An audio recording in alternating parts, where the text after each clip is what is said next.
Hi, I'm George Norrie, and welcome to our Coast to Coast AM YouTube channel. Have fun, tell your friends, and share us with everyone. You can also find us on Facebook, Twitter, Instagram, TikTok, and Coast to Coast AM's mobile app. And always remember to log on to our website at coasttocoastam.com for daily articles, the best paranormal information, and all you need to know about your favorite guests. And now you can become a Coast Insider directly through the Coast mobile app. We welcome our international listeners and even offer a free 2-week trial. So don't delay. Become an insider today. And welcome back to Coast. George Norrie with you. Isabella Green with us. First-time guest is a metaphysical specialist, spiritual healer, author, and service to the evolution of consciousness and the ascension of humanity. Since her powerful reawakening, Isabella has dedicated her life to multidimensional work, which extends beyond the limitations of 3D. Isabella is certified in hypnosis, Reiki, and life coaching. She reads Akashic records and is an extra-dimensional channeler. Her intuitive and paranormal abilities deepened over a decade of advanced spiritual practices and a pure lifestyle. This has allowed her to create a unique method of remote healing work that she now offers worldwide as well. Her latest book is called Leaving the Trap: How to Exit Reincarnation Cycle. Isabella, welcome to the program. Hi, George. Thank you for having me. It's a pleasure to be here. Looking forward to this. How did this all start for you? It started a long time ago. I've been astral projecting since I was 17 years old until about 25. I had 2 near-death experiences, one of them induced. I've been facilitating healing sessions for 11 years where I was able to observe what happens once the soul gets out of the body, that immediate moment of the soul coming out of the body. I took the quantum healing hypnosis sessions to question the reincarnation cycle and whether I can or cannot get out of it. I've also been listening to others, and I recently, over the last 9 years, been quantum traveling past the astral field and the afterlife dimension. So I've received the view of the bigger picture, so basically tapping into the quantum field of information. And you also must be very spiritual. I believe that any person who lives the good life or the life without regret in service to others is a spiritual person. When you were doing your astral projecting, did you do it at will, or was it accidental when it first started? No, absolutely. I wanted to learn how to astral project. Back when I was that young, at 17 years old, I had a friend who was a shaman, and he talked about it a lot. He didn't really teach me much until I started to astral project on my own, because I really wanted to astral project. But astral projecting takes you into the astral plane. It does not take you past the astral plane. But between the age of 17 and about 24, 25, I did a lot of exploration of the astral plane on my own. I taught myself on my own, although I had an idea. And the shaman that I'm mentioning trained me how to avoid the pitfalls of the astral dimension once I already started doing that. Isabella, what was that moment where you decided, I'm going to do this for a living? It kind of was decided for me because I worked in the financial services industry. I lived in New York City. I was very much a rock star by night and a professional by day. And by no means did I have any idea that I was going to be who I am today, even 10 years ago. But then around 2010, I got laid off. They gave me a year of pay. Wow. And during that year, as a severance package. And during that year, I started asking bigger questions. I started asking, why am I here? What am I here to do?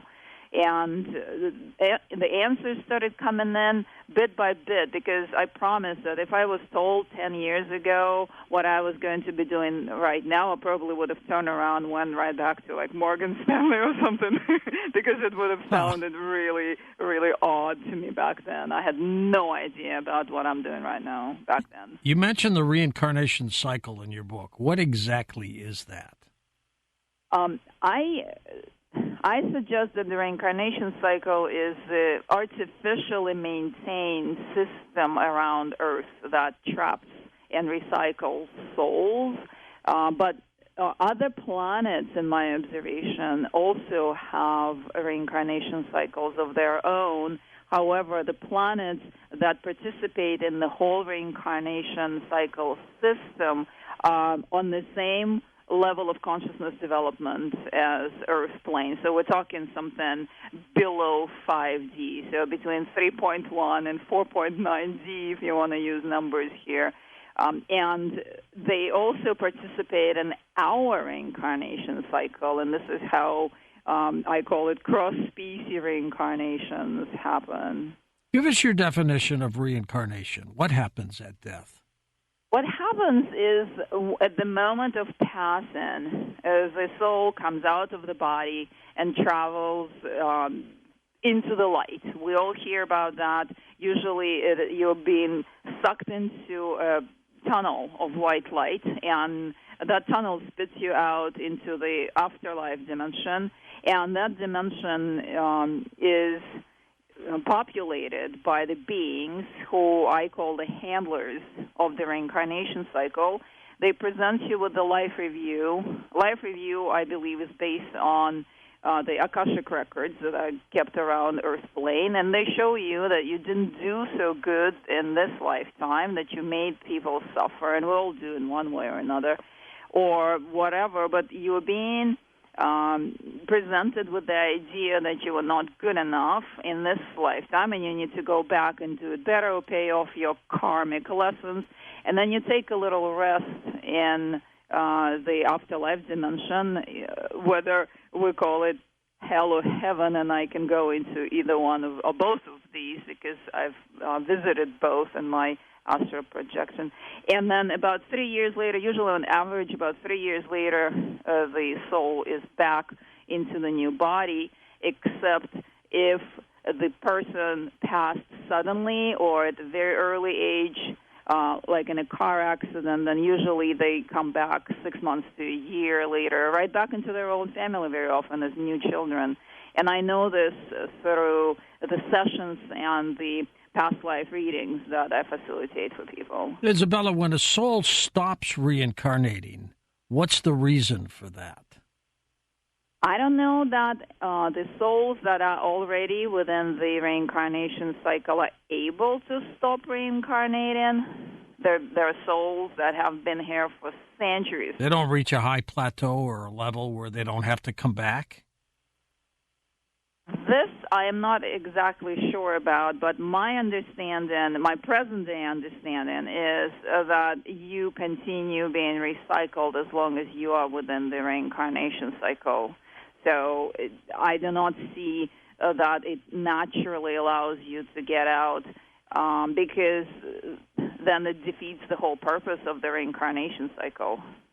Well, that's true, too. Now, why would some people want to exit the reincarnation cycle, as you mentioned in your book? I think it's all about freedom of choice. I'm all for freedom of choice, and I believe that every soul has the right to decide for themselves and choose whether they want to continue with Earth plane, because there are millions of people who love it, and they don't even imagine that they can do anything else, and that's fine. They should be able to continue being recycled or having lives on Earth. But those who are tired or have had enough or feel that they have already fulfilled their obligations or the contracts that they made with themselves when they agreed to come into the Earth plane the very first time, they should have a choice and they should have a right to get out. And when you are, whether you are in the near-death experience or you are facing the handlers after your final breath, you're really not presented with a choice at all. They will run you in circles for a while until they find the weak spot, and from that, they make it look as if you made your choice to come back again or to return to the body in case of the near-death experience. We're with Isabella Green. Her book is called Leaving the Trap. Her website is linked up at coasttocoastam.com. It's a remarkable situation. What do you say to people, Isabella, who do not believe in the afterlife? They simply think when you die, that's it. It's over. Well, as we believe it, so it is, but my father was this way, and he recently passed, and I literally was able to communicate with him as soon as he got out of the physical form, and he, from the other side, he told me, wow, now I can see what you were saying all along. Now he believes, right? Yeah, now, I observed where his soul went, and I could very clearly communicate with him. But before he was ready to go, it was obvious because he was deteriorating for a while. And so I kept having this conversation with him. I was telling him, Dad, watch, we're going to be more in touch once you're out of your body than we are now while you're in the body. And he was always laughing like, what are you talking about? He was a hardcore atheist. But, yeah, it happens. So this is what I say. I say, hey, just see what happens. Was he an atheist all his life? Oh, yeah, very much so. I assume his parents were the same, right? Of course, yeah. That's what happens most of the time. But you are convinced the afterlife does exist. You have no doubts. Oh, my goodness, absolutely, 100,000%, absolutely. Not only that I have seen it, I've talked to the souls. There's such a phenomenon as disincarnate souls, the ones who got out of the physical form, whose bodies died, but they attached to a living host because they were terrified to end up in hell, or they were just not ready to let go of the physical dimension. And people who have these kind of attachments, auric attachments, they are considered to be possessed or considered to have an entity. And I help people with this kind of situations, and I interview these souls. I ask them what happened and how come they're sticking around. And some have been sticking around for centuries, but through my own near-death experiences, I've observed that there is a very tangible plane around Earth.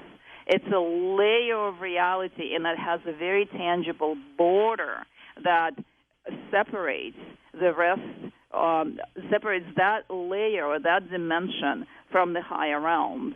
So if you're trying to go out of body, and you go through astral projection, then you're going to be bouncing off that ceiling, or it's a feeling like you're stuck in the jello, that layer is going to hold you there. But if you learn to quantum travel like I did, you just bust right through. As a matter of fact, you bypass that dimension altogether.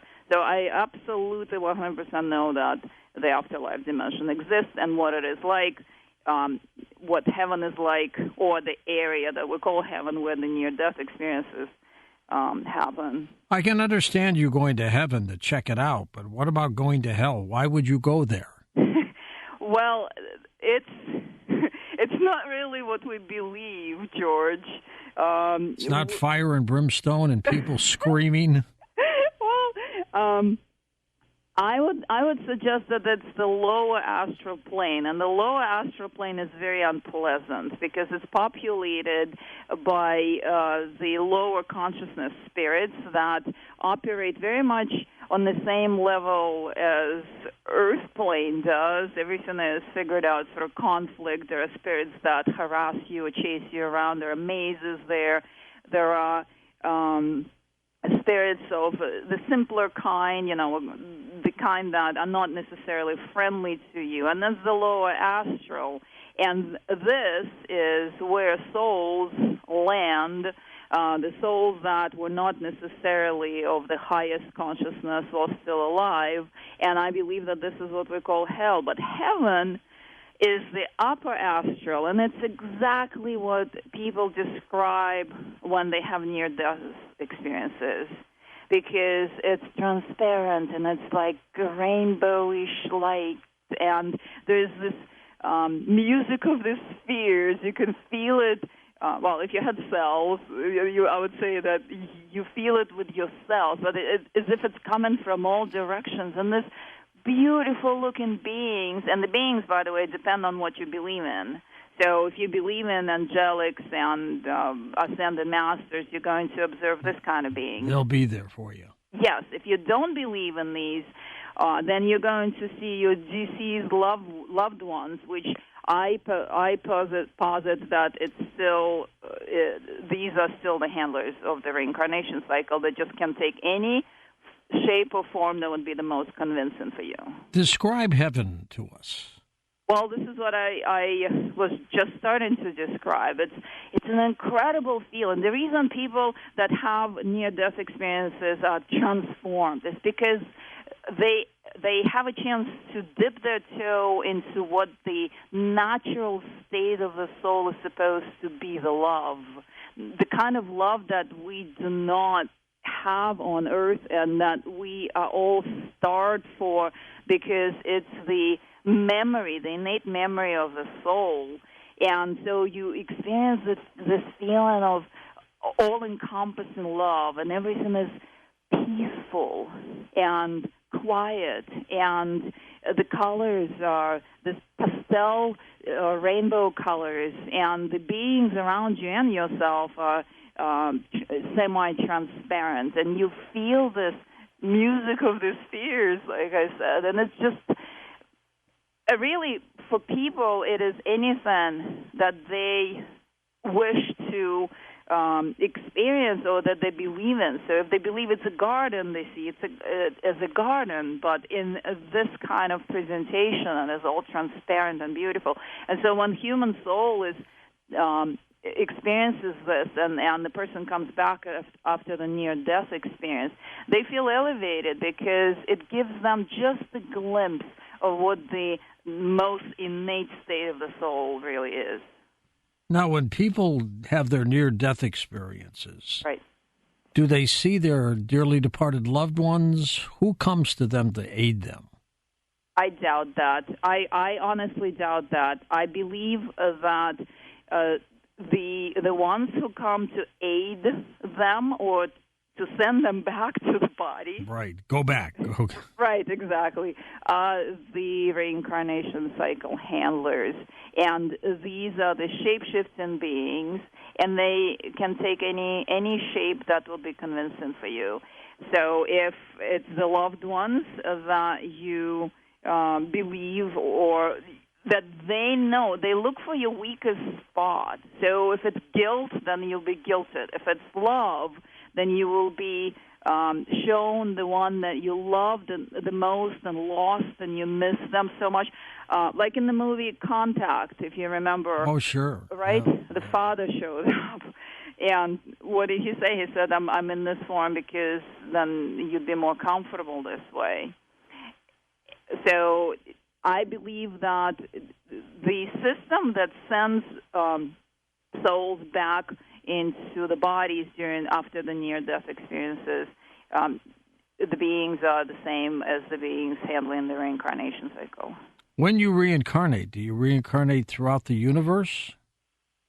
Or are there other planets involved? Where does the cycle begin? Yeah, I have observed that the Earth plane, the reincarnation cycle that has to do with the Earth plane is within the dimensional layer that is on a similar consciousness development as Earth, and all the planets on the same level of consciousness development. For example, there are beings in the Pleiades, in the Pleiadian constellation, sure, that are of the fourth dimension or fifth dimension, sixth dimension. There are all kinds of beings populating other constellations as well. And so the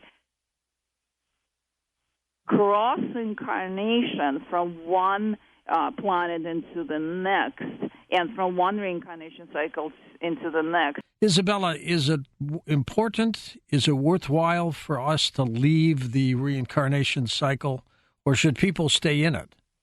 I think everyone should have a choice and decide for themselves, because some people love it and cannot imagine doing anything else, and so they belong here and they belong on Earth. Or maybe they need another 26,000 rounds of incarnations right. on Earth. But there are those who have been here from the very beginning of time. At some point in my meditations, I remembered when I made a decision to join the reincarnation cycle or come to Earth from a different planet, an entirely different reality, and that was before the human race even existed. So I was an entirely different physical form on Earth plane in my first earthly incarnation. But after that, I've been trapped here and recycled for centuries, and this is the first incarnation that I am come into the knowledge, or have come into the knowledge that I can actually get out. So my soul is tired of being here, and I would love to just retire into the void, or to go into an easier reality and rest for a bit. So I think it's up to each individual to decide for themselves, and this is what my book is about, because I am a big advocate of free will. Take us on a hypothetical mission for a moment. Somebody, and let me set the scene for you.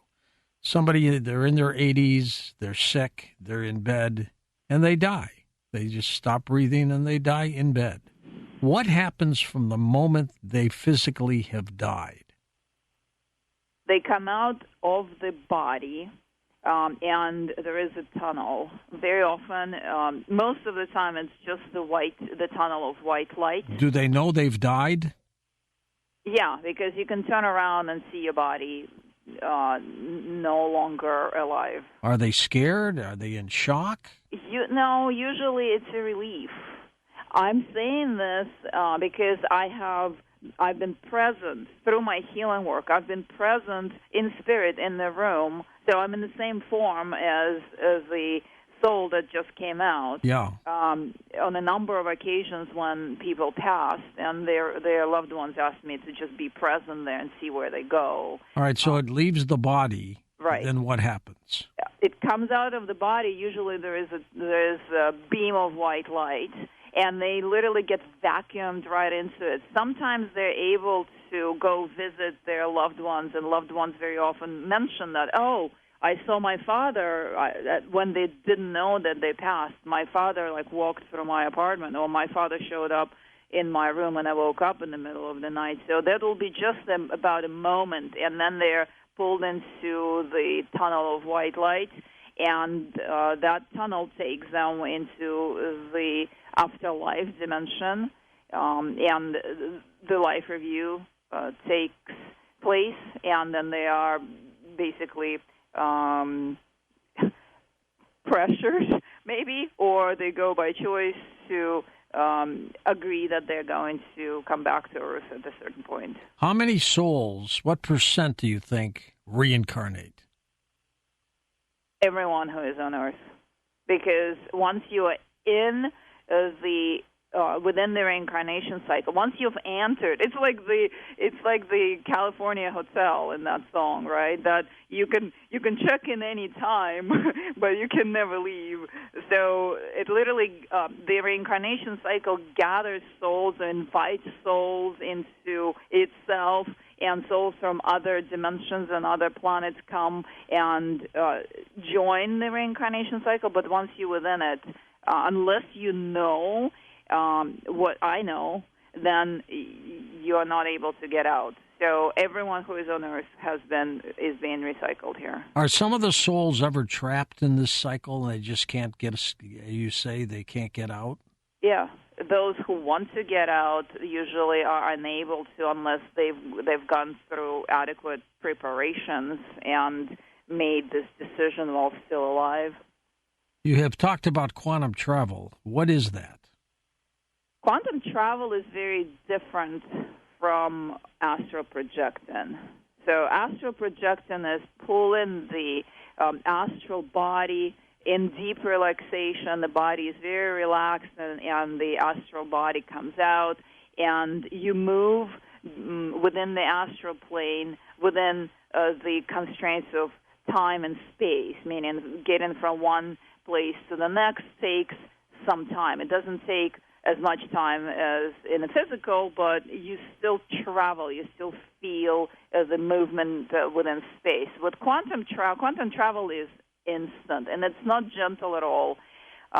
For me, it happens spontaneously, and it literally, you come out of the top of your head like a rocket. Your body shakes like crazy, and then the body is just abandoned. It's barely breathing, and you're elsewhere. And you're instantly in a different reality. You're instantly in the void, or in the space or in the state of samadhi that we call that state. And the void is not really a place. It's a state of being. In other words, you have departed Earth and Earth plane and bypassed the astral dimension, and you are now in the higher realms. Do you want to be in the void when you die? I do. This is the most incredible state of being that is possible to experience. So the state of samadhi, or being in the state of the void, is considered to be the highest achievement of the spiritual journey of the human life. But, hey, I've been doing this for 9 years every night because I get up in the middle of the night to go there, and through my meditative practices. And it's the state where everything is present and at the same time nothing. Where does God fit into this? This is God. This is God. Yeah, this is what God is. It's the primordial field of information, the energy that creates and sustains worlds. Is it something that is easy to attain for people? You have to work at it for some time. If it was easy, I don't think that the ancient masters would have called it the highest goal for the spiritual, the whole life of the human being or the spiritual path. But it's doable, and it's doable within a relatively short period of time. I learned the meditative technique and the breath work that took me there for the first time in 2014, and within about a year I was going into the void, and it's easy. Now I quantum travel every night, and I get up to do that because it's the most exciting experience you can have, and you bypass all of the cockaplanes, and you're just in the higher realms, in the highest state of being. And from that space, you can hop anywhere you want to go, and it's instant. It's like teleporting into any reality, any planet, any state of being, any state of consciousness that is outside of 4.9D, beyond 4.9D. And you don't need a spaceship to get there, do you? Exactly right. You don't. It's a fascinating situation. What have you concluded by all of this, Isabella? What have you come to understand about all of this? We're all on different levels of readiness, I think. And for those who are ready, sky is not even the limit. All you need to have is a strong intent and curiosity, and then you're no longer just the earthly thing, but you can have awareness of the multidimensionality of your soul that is having experiences in other worlds simultaneously with the tiny part of you living within the earth plane. And so if you have curiosity and intent, we really are infinite beings, and we can actually become aware of it. This is what I learned. Isabella, how many people on this planet truly get it and understand all of this? I'm not sure, George. I haven't counted. But I know that recently at a conference where I first presented my book, and I mentioned the void, and there was one person out of about 200 present who happened to be a well-known filmmaker who makes films about consciousness.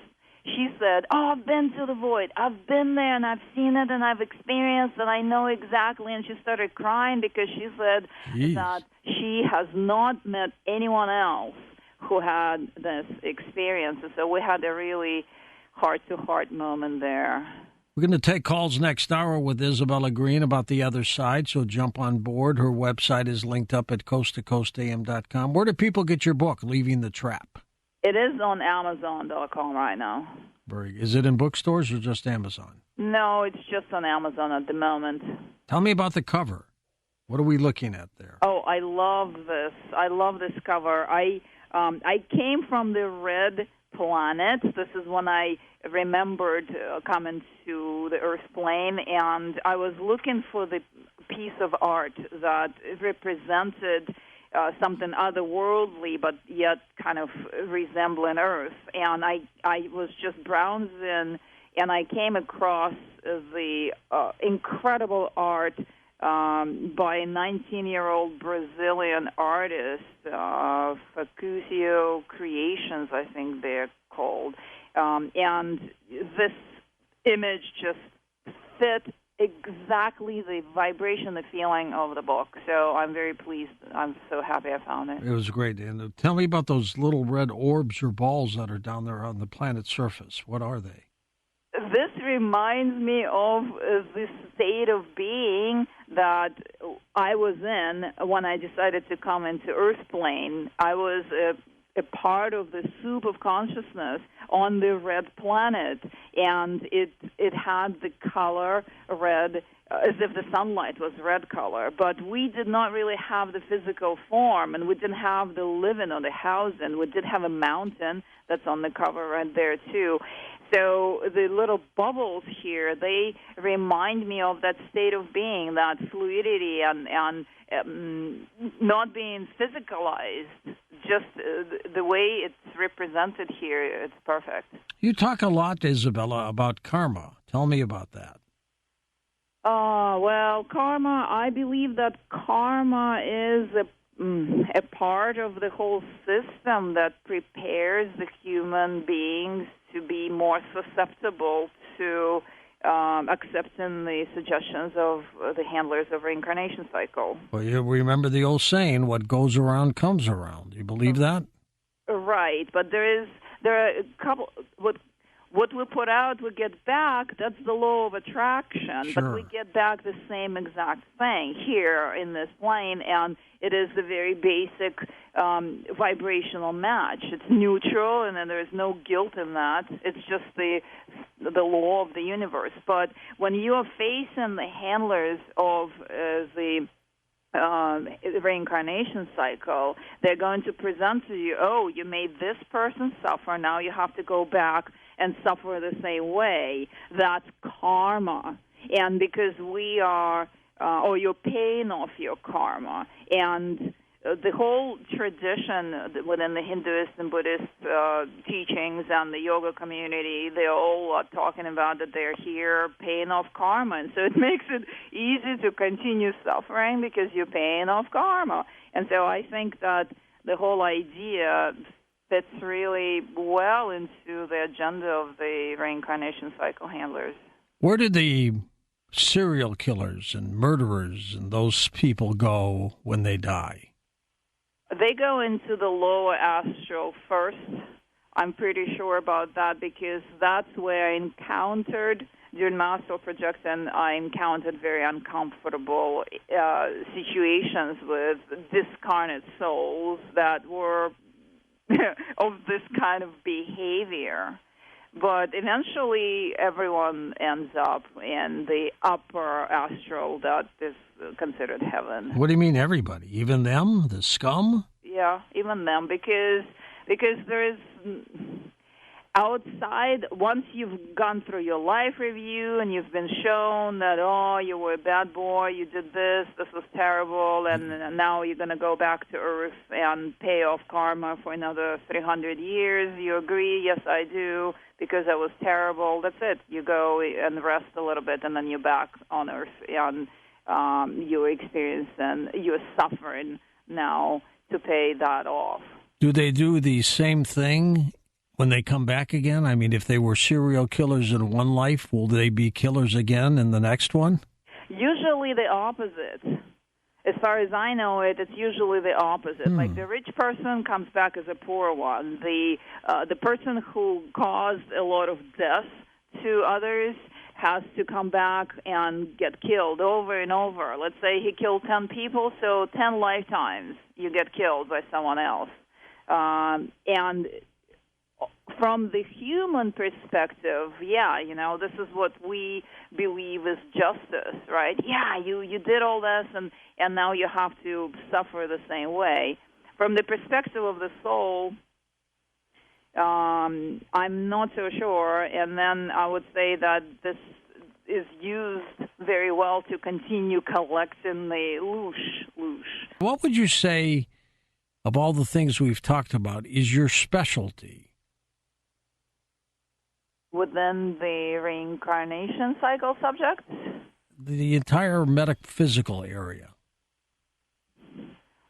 Well, I have many different skills, so I don't believe that I really have a specialty. It appears that the information that I have about the afterlife dimension and the reincarnation cycle is becoming my specialty very fast because it's gaining a lot of interest lately since the book.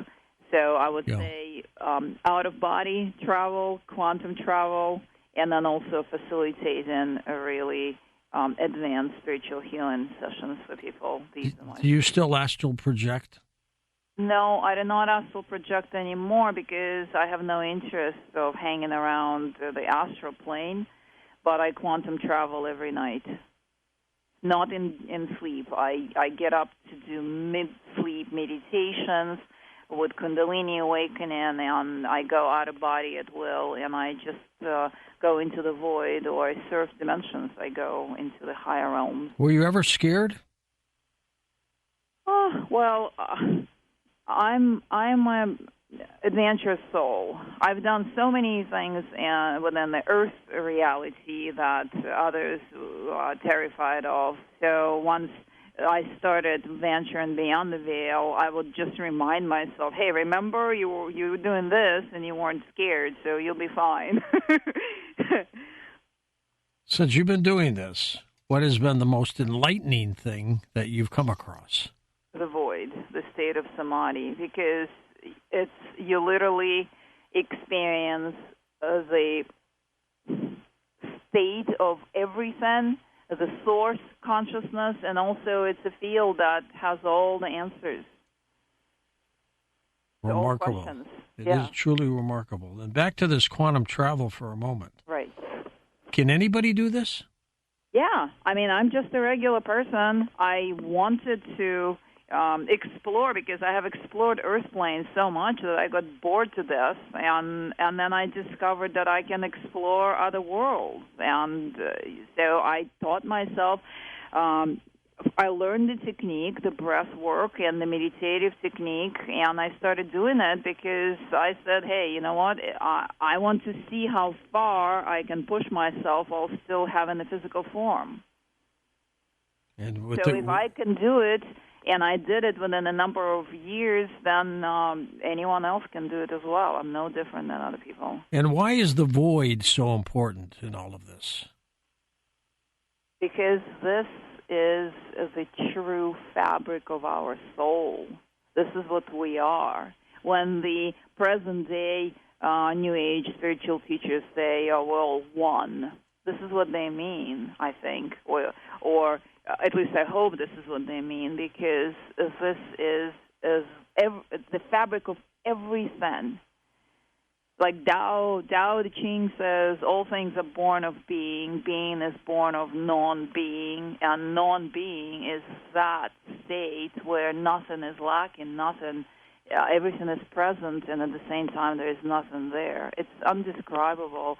You really have to go there to know what it is. But this is the highlight of my life.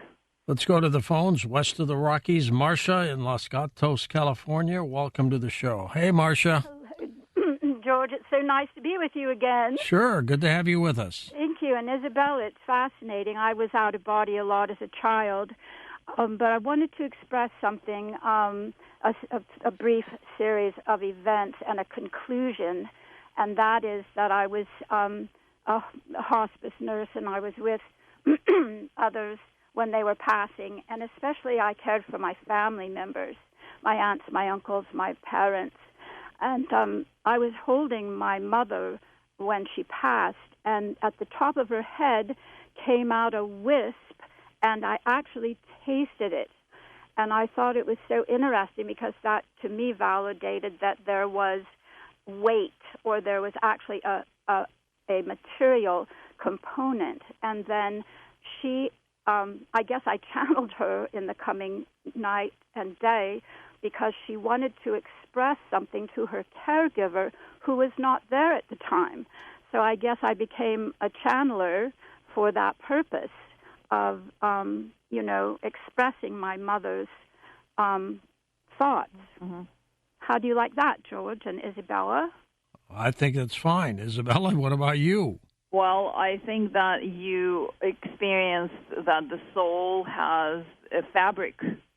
And when she came out of the top of her head, which gives me hope that maybe she went into the void, actually, because coming out of the top of the head, that is usually that directs you into the void. And I know I've heard two other stories where people having near-death experiences actually went straight into the void and not into the afterlife dimension. But you becoming the channel for her and conveying the information, this is pretty common, too, from my perspective, because they no longer have a body, but the message is tangible.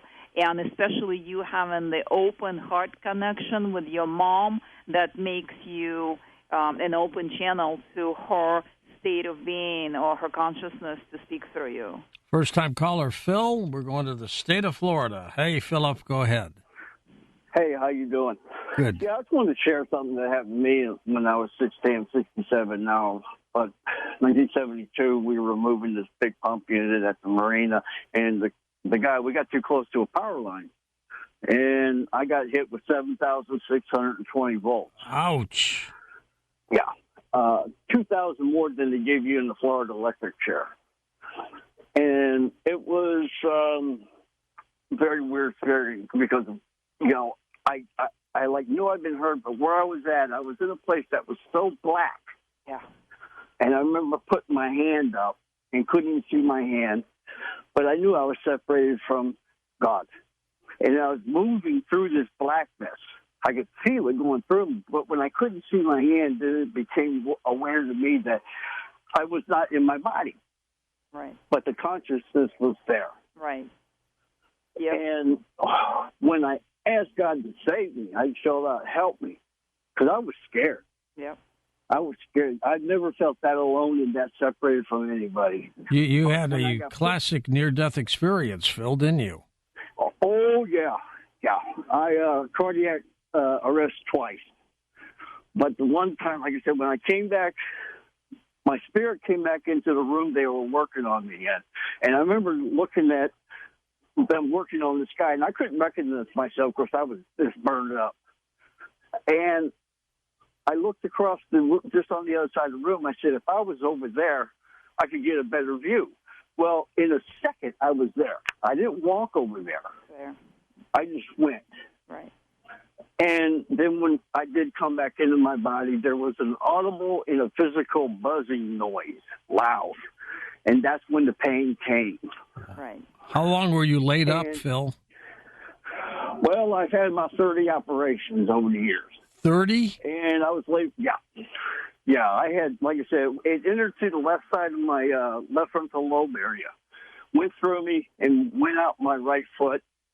And like I said, I've been dealing with pain since. I've never had a day without a headache. I've never had a day without pain. There's always some kind of pain. But I know my faith was strengthened because I knew and I know that I have a peace about where I'll go.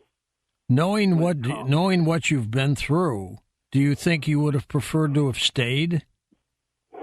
Yeah. Oh, I told him, well, when I came back after seeing, because, this is the weird thing, too, because when I was back in the room, the colors were, like, brighter than ever. And the only way I could think about it is when they came out with the flat screen TVs. And you know how when they turned it on, that blue light would come on? And everybody would kind of lay back and go like, oh, wow, that's wild.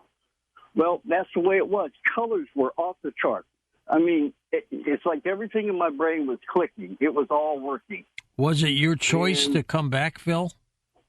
I had no idea. Be honest with you, I had no idea. I think it was my choice. I believe it was what I in my faith of God, because I've been ministering to a lot of people afterwards.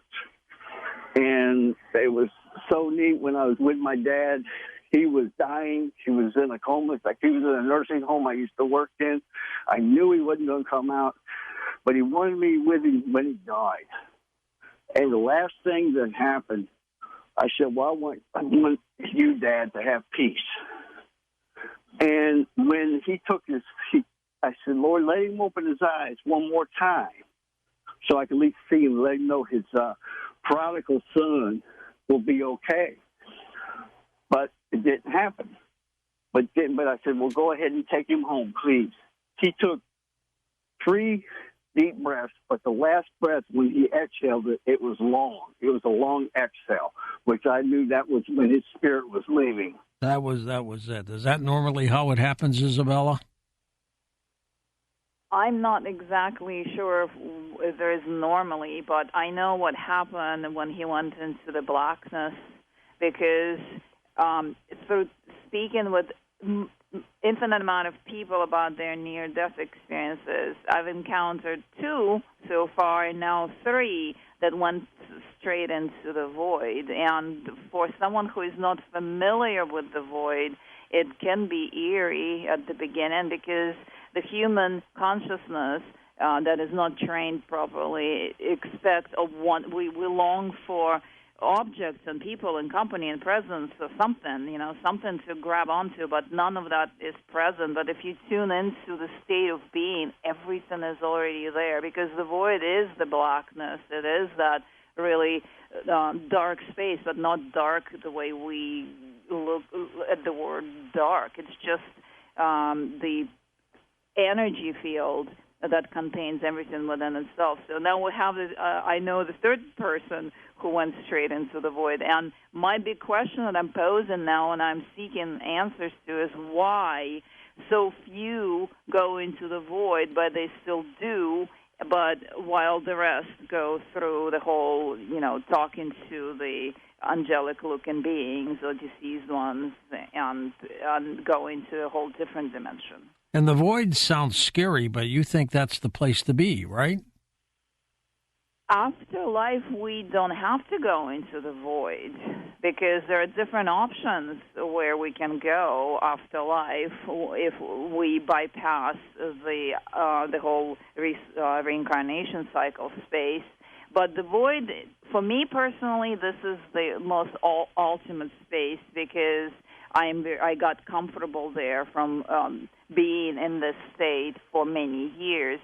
But from the objective or the benefit of the void is once you hop into that dark space, you can actually quantum travel, instantly teleport into any reality you like.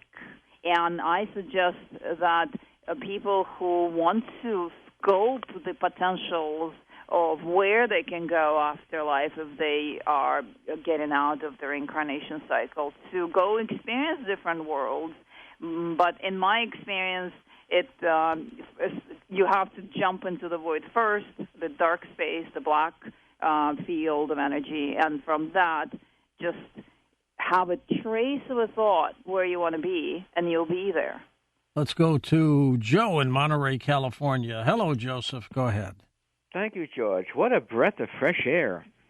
Indeed. Yes, there is something beyond the void. There's levels of being that spiritual masters talk about, and they're it's almost indescribable. But the scientists, what they call, talk about quantum mechanics, about locale and non-locale, and this unusual. How do I put it? It's you're everywhere and everything. Yeah. And there is levels of consciousness that you can have in the physical world. When she says, "I want to see how far I can go as a physical being in consciousness," that's the goal of every spiritual being. That's what they try to do here. And this world is a scam, George. It is set up so you cannot reach those levels. Why do you think they erase your memory and make sure it's gone when you reincarnate? And they put such a guilt trip on you that you feel, well, maybe I should go back there. I'm so bad and stuff. It's a scam, and ETs are involved with that. And they're negative, they're criminal, and they use us. You agree with that, Isabella? Go ahead. Straight out of my book. Straight out of my book.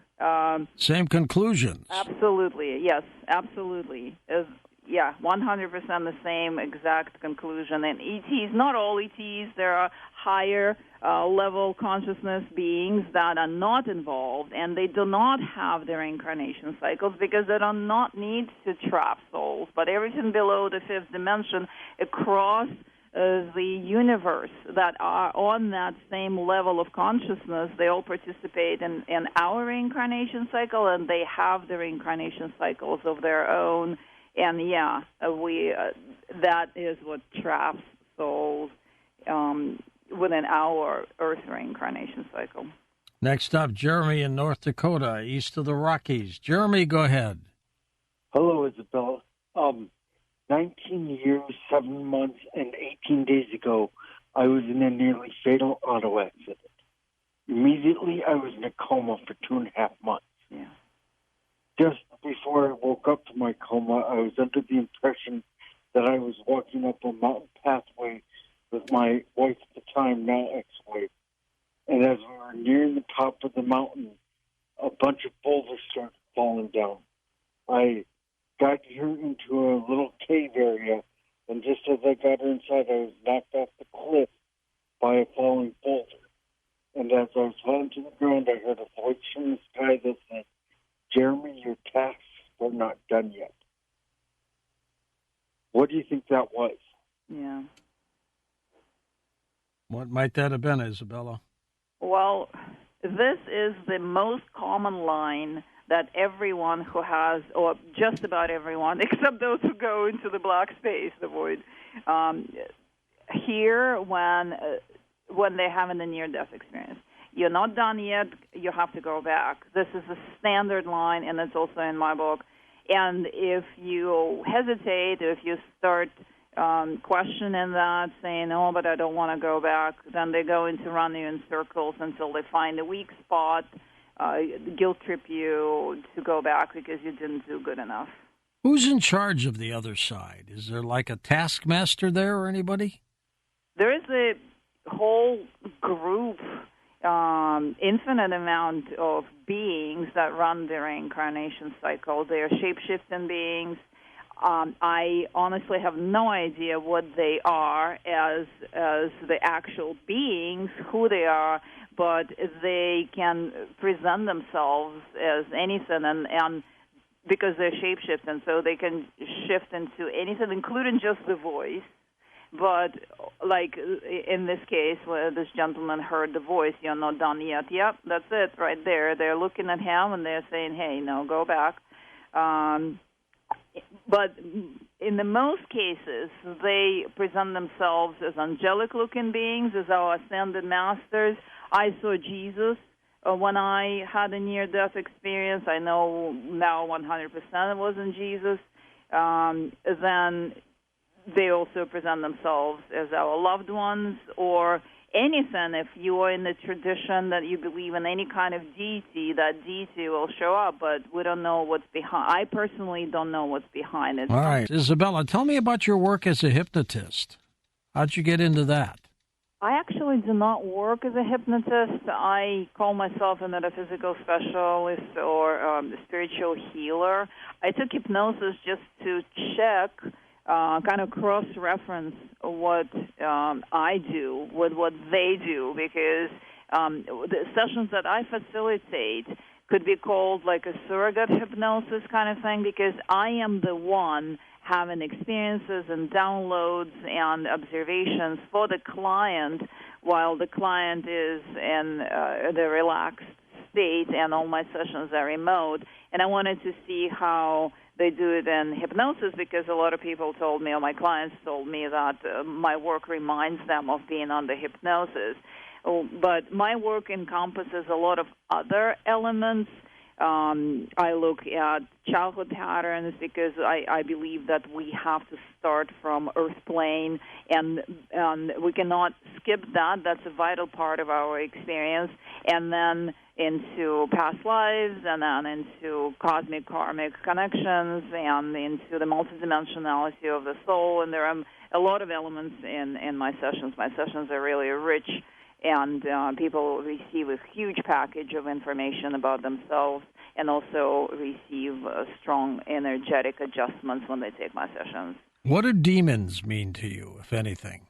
Oh, these are the earthbound spirits from the lower astral dimension. There's like the lower astral dimension is what we call the dark dimension, or the lower dimension, the lower world, and these are just representations of life forms that populate this kind of dimension, and they pop into the earth plane as well, and people know them as demons. Let's go to the phones. Don in Alberta, Canada, to get us started on the international line. Hey, Donald, go ahead. Hi, George. Hi, Isabel. Hi. When I was young and I arrived on the planet, I thought, no problem, we can be out of here.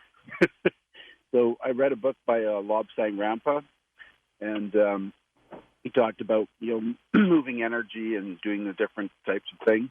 And later I came across, I think it was Paul Twitchell. He talked about hewing, or you had that, or humming, kind of the same thing, using the mantra to break down the cloak of consciousness. But I didn't realize, I thought it was like a door, you just flip it open and you're out. And but then I realized it's a series of veils. But I guess my question is like, we got abducted by aliens and sent down here?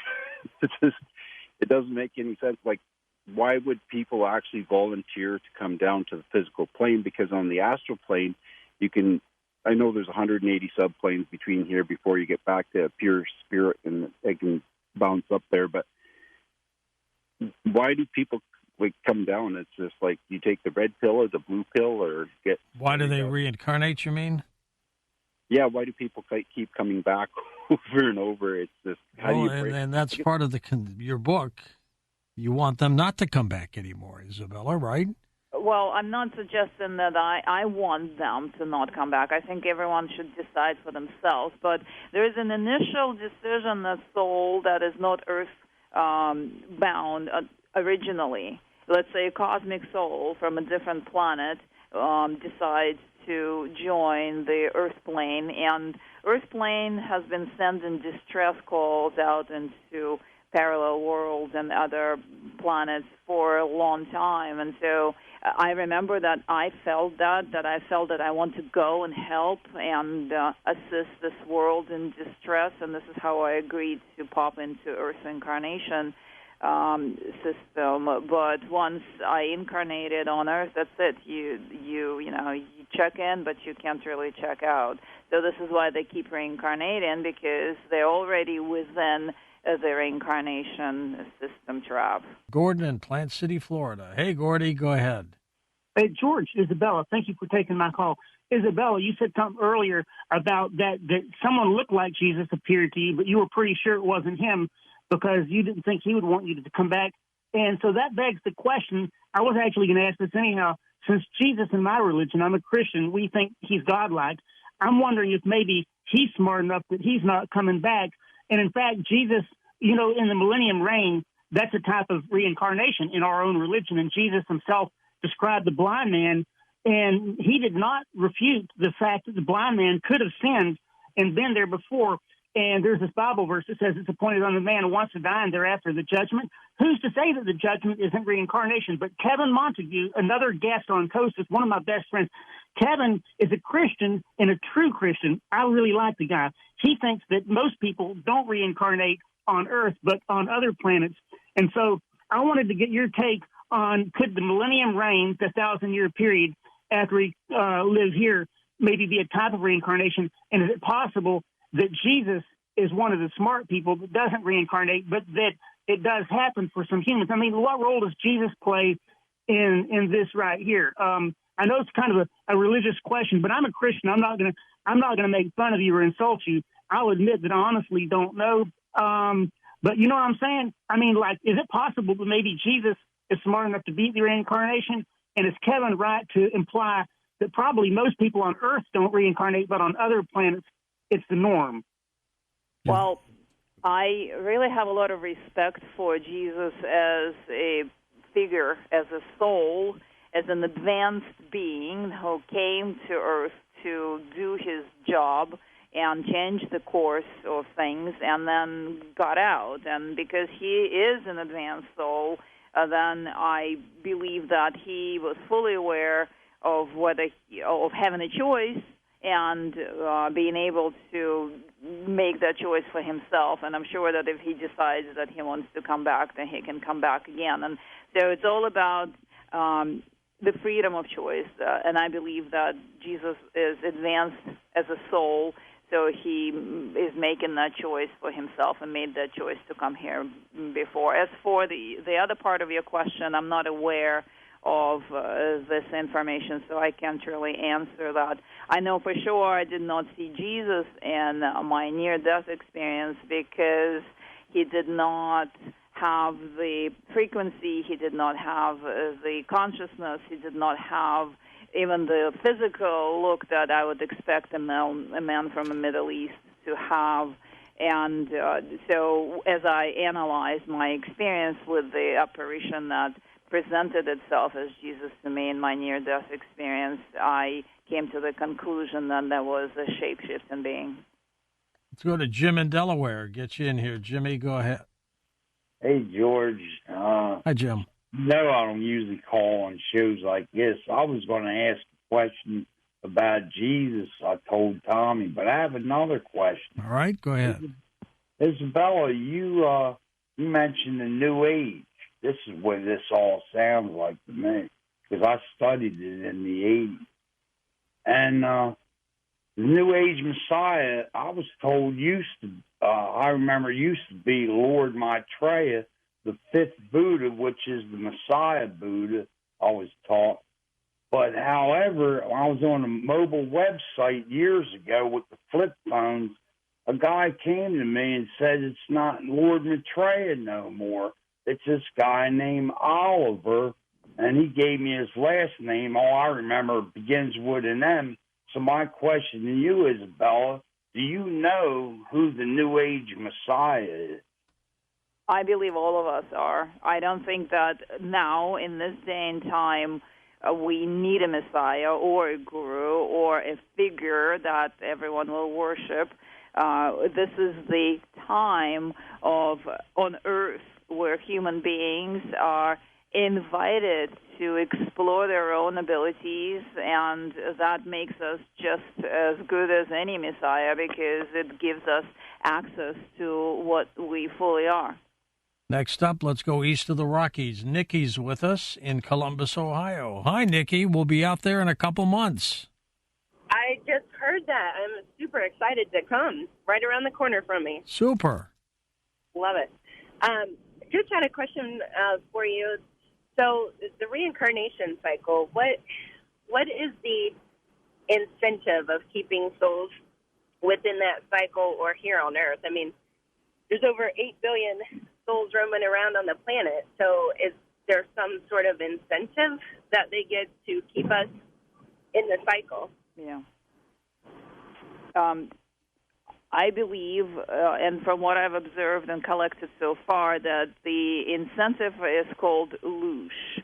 That is energy that humans produce, or vital energy that humans produce during suffering, and all different gradations of suffering, pain, guilt, emotional suffering, physical suffering. And if we zoom out and look at the human experience, even the happiest person is sometimes in pain, is never happy all the time. And so the incentive of the reincarnation cycle keepers is to collect that energy for their own sustenance.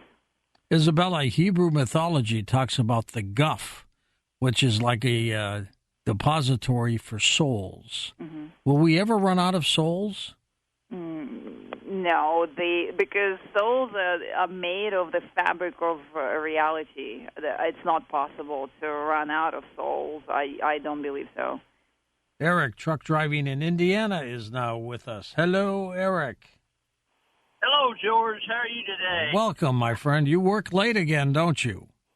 Oh, yeah. Well, it's the same time every day. I start at 1 a.m. and don't get done to about noon, so I'm out here all night, part of the day, too. So listening to us. That's right. All I can listen to, yeah. Yes, sir.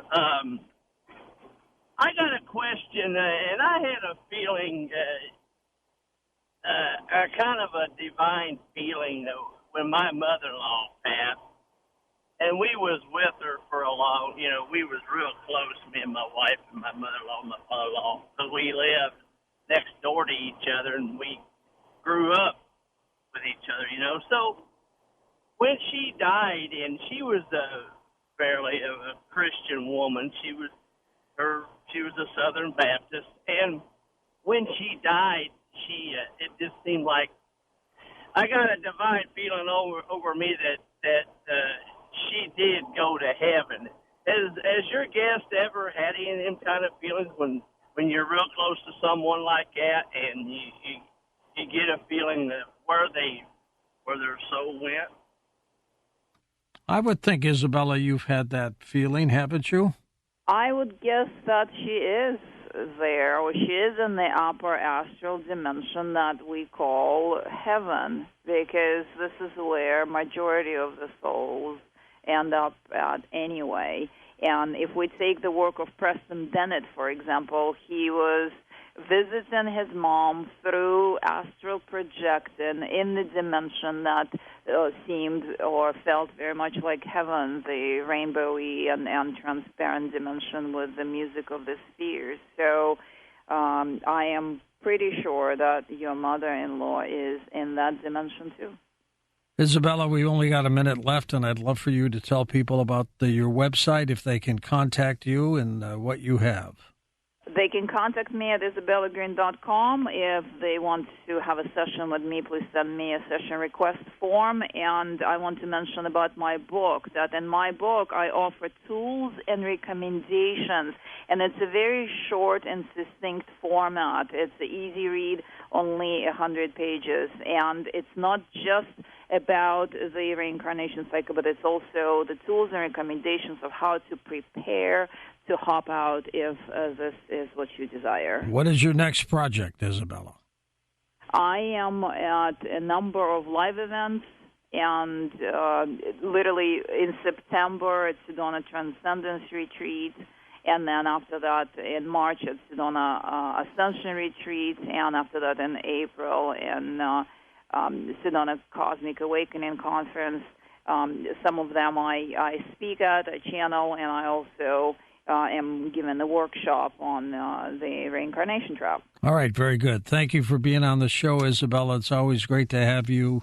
Leaving the Trap, How to Exit Reincarnation Cycle. The Coast mobile app is now available for download on iPhones and Android devices. You can become an insider directly through this app. This is a great option for our international listeners, and new users will also receive a free 2-week trial.